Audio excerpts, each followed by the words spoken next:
వస్తూ ఉంటే చెప్పాం ముందే. క్లియర్?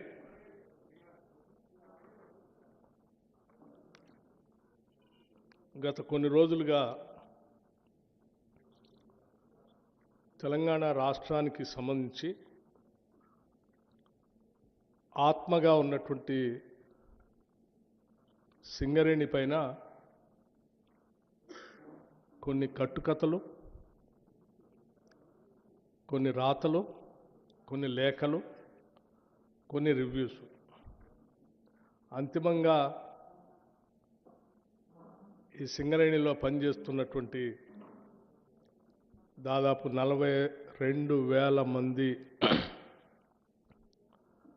పర్మనెంట్ ఉద్యోగస్తుల్ని, ఇంకో 30,000 మందికి సంబంధించినటువంటి అవుట్సోర్సింగ్తో పనిచేస్తున్నటువంటి ఉద్యోగస్తులు మానసిక స్థైర్యాన్ని, మొరల్ని దెబ్బతీసేటట్టుగా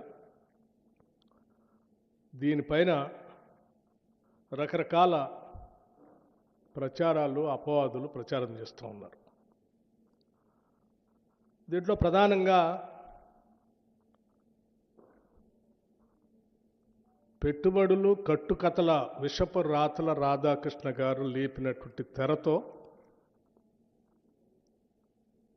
ఈ కథనాలన్నీ మొదలైనవి.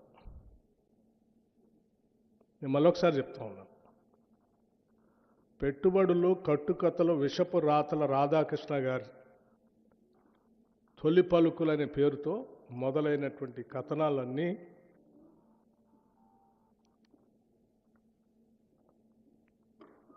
ఒక తప్పుడు ప్రచారం, రాష్ట్ర ప్రభుత్వం పైన కావాలని నిందలు మోపటం, ఊహాగానాలతో కూడినటువంటి కథనాలు రాయటం, ఆ కథనాల్ని అల్లిపుచ్చుకుంటూ రోజుకు ఒక కథ వండి వార్చటం ఈరోజు జరుగుతాం.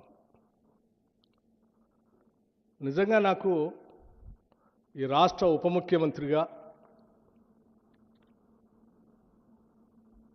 ఈ ప్రజల యొక్క సంక్షేమాన్ని, పాలనని, ముఖ్యంగా సింగరేణి సంబంధించిన ఆస్తుల్ని కాపాడాల్సినటువంటి వ్యక్తిగా వీటన్నిటిని చూస్తూ ఉంటే ఏ రాబందులు, ఏ గద్దలు, ఏ దోపిడీదారుల ప్రయోజనాల కోసమో ఈ కథనాలన్నీ వస్తున్నట్టుగా కనిపిస్తూ ఉన్నాయి. చిన్నప్పుడు నేను ఎక్కడో వినేవాడిని, ఏ నినాదం వెనక ఎవరి ప్రయోజనాలు దాగున్నాయో అని. ఏ నినాదం వెనక ఎవరి ప్రయోజనాలు దాగున్నాయో అని. ఈ తొలి పలుకుల రాతల వెనక ఎవరి ప్రయోజనాలు దాగున్నాయో నాకు తెలియదు, కానీ ఇటువంటి రాతలతో తెలంగాణ సంబంధించినటువంటి అతిపెద్ద ప్రభుత్వ రంగ సంస్థ పైన నిందలు మోపే క్రమంలో ఈ రాష్ట్రానికి, సింగరేణికి నష్టం చేస్తున్నారన్న సంగతి మర్చిపోతూ ఉన్నారు. సింగరేణికి సంబంధించి వారు రాసిన కథనాల్లో 2 అంశాలు లేవనెత్తారు. ఒకటి, వారికి తెలిసినటువంటి కొద్దిమంది వ్యక్తులకి దీన్ని కట్టబెట్ట